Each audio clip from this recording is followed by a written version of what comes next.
There was peace in the silence of his death. The last person who had ever meant anything to me was gone. I'd seen it through with my own eyes. I hadn't been able to do that for the others. My heart was weighed down by an eternity of questions, but they didn't matter. A heart was a fragile thing, a momentary thing. The sky was forever. The stars were forever. Not this heart, not these eyes, not these useless hands. I slowly let his head drop to the floor. It bounced with a spine-tingling thud.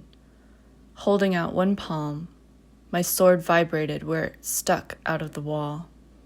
But I didn't let up, and so it had no choice but to listen to me. It came away from the wall with a thunk, flying silently through the air. No more singing. I cradled it to my chest, staring ahead at the mantel with all the pictures and the keepsakes. There were so many signs in this cottage that a loving family had lived here, and to 2/3 of them, it had been. The pommel felt strangely cold to the touch where it rested in my lap. I could feel it even through the thin layer of my pants, but I no longer cared about what it meant, about what the damn thing was trying to tell me. Holding the blade to my chest, its edge newly forged, sharpened, and rebranded by my sloppy lizard, I rested the tip up to my throat. As I breathed, ribbons of blood washed over my hands.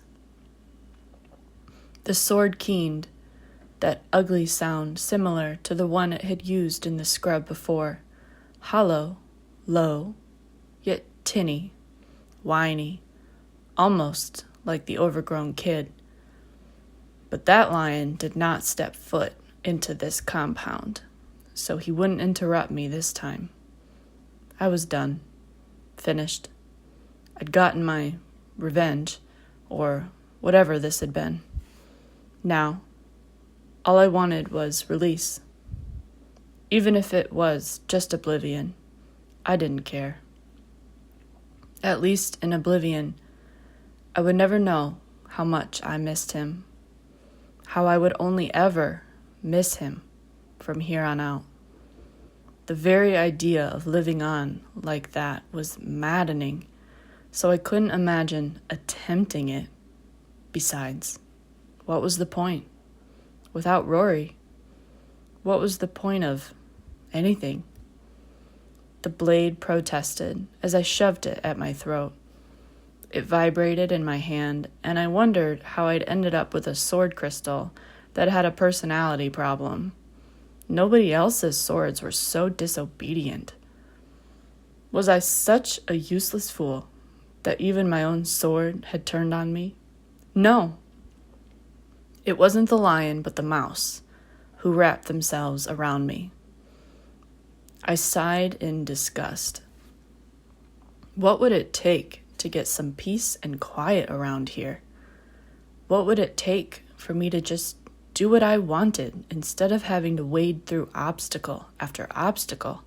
Don't, she said. Don't do it. Let go, mouse. No. I sighed, and the blade stuck inside the cut already made.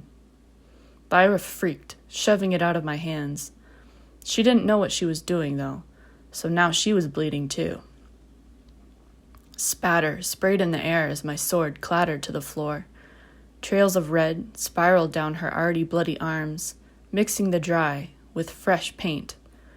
Strangely, I thought I heard a throaty twang from the blade, but that was impossible. Very few lions could make their swords sing, let alone a little girl without a speck of training. The moment passed before I could even decide if it had made a noise at all, and then all that was left was the sound of her heavy breathing as she clung to me. I looked up at the ceiling. I'm done, Mouse. Don't say that. But I am, I said, peeking at her from the corner of my eye. The waterfall had faded, drying salty tracks down her cheeks. I don't want to be here anymore.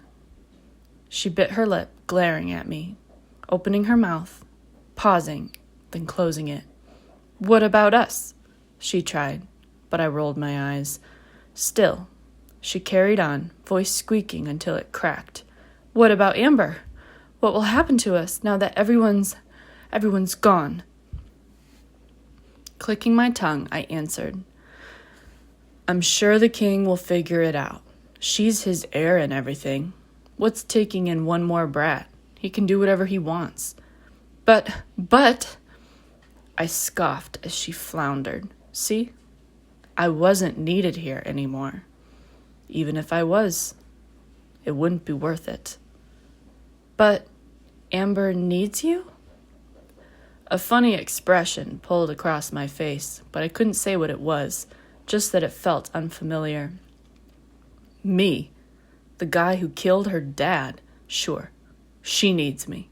Come on, Mouse, make some sense. But Lyra refused to stop clinging to me. Her trembling little knees dug into my sides tighter, tighter, tighter. The more her arguments failed, the harder she held on. At this rate, I was going to have to wait until she'd tired herself out. It was annoying, but unavoidable. I focused on the ceiling, ignoring her simpering as she poked and prodded at me. Whatever reason she had for trying to keep me alive, I had no clue. She'd seen a lot of death today, and her world had been ruptured. Nobody could predict another's reactions. I'd learned that face to face on the battlefield. It wasn't all that surprising. Little kids could be the smartest and kindest creatures. They could also be the most vindictive and brutal, but that didn't seem to be the case with Lyra. How could it be?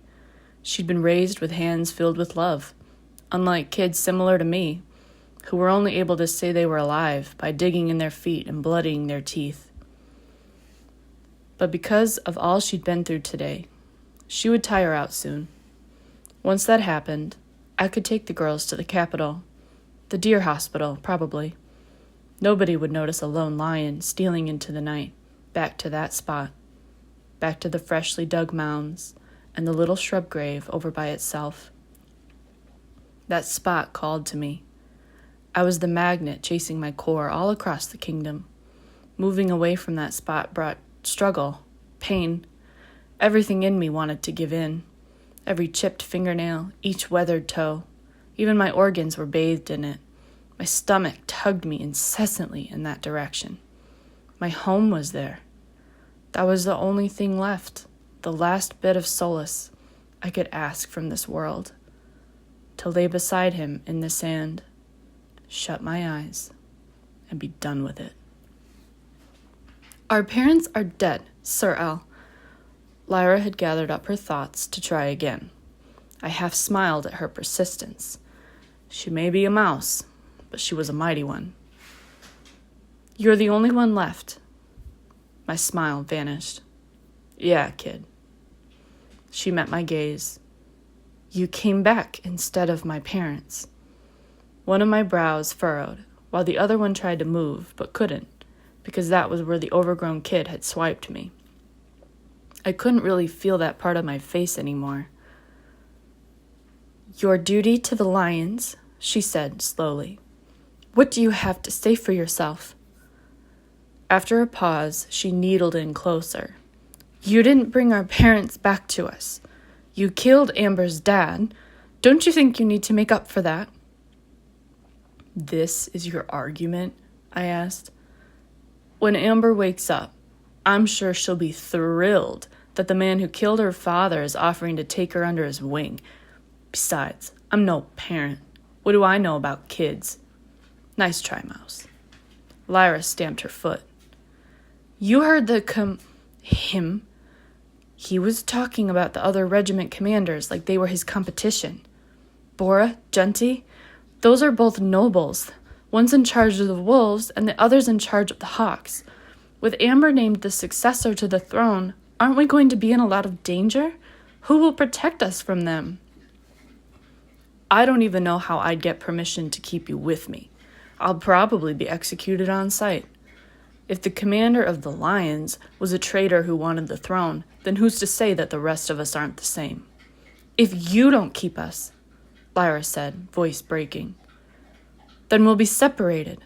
We'll be all alone. Please don't leave us. Please don't leave. I was unmoved by her tears and her pathetic attempts to sway me. Kid, mouse. I don't know the first thing about those nobles and their games. I'm the last person you should want on your side. No. The king will take you both in. You'll be given a whole contingent of guards and teachers. Much more than you got at that old academy you went to. I'm sure of it. Lyra's lip wobbled. But we'll still be alone. You'll have each other. I shrugged. You don't know that, she argued. You don't know that, Sir Al. Why can't you? I interrupted her. You think this is all about you, huh? You don't want to be alone? You don't want to be separated from your friend? Well, what about me? You're too young to understand. You have so much more ahead of you, but me? What do I have left to live for? I smiled, flashing it wide until I couldn't hold it anymore. Nothing. There's nothing left worth hanging around for. It's your duty as a lion, she began, and I talked over her. What duty? The lions, to protect the regiment's legacy, are gone, dead. Their legacy, dead, gone, obliterated. I put a muddy, bloody hand over her tiny mouth.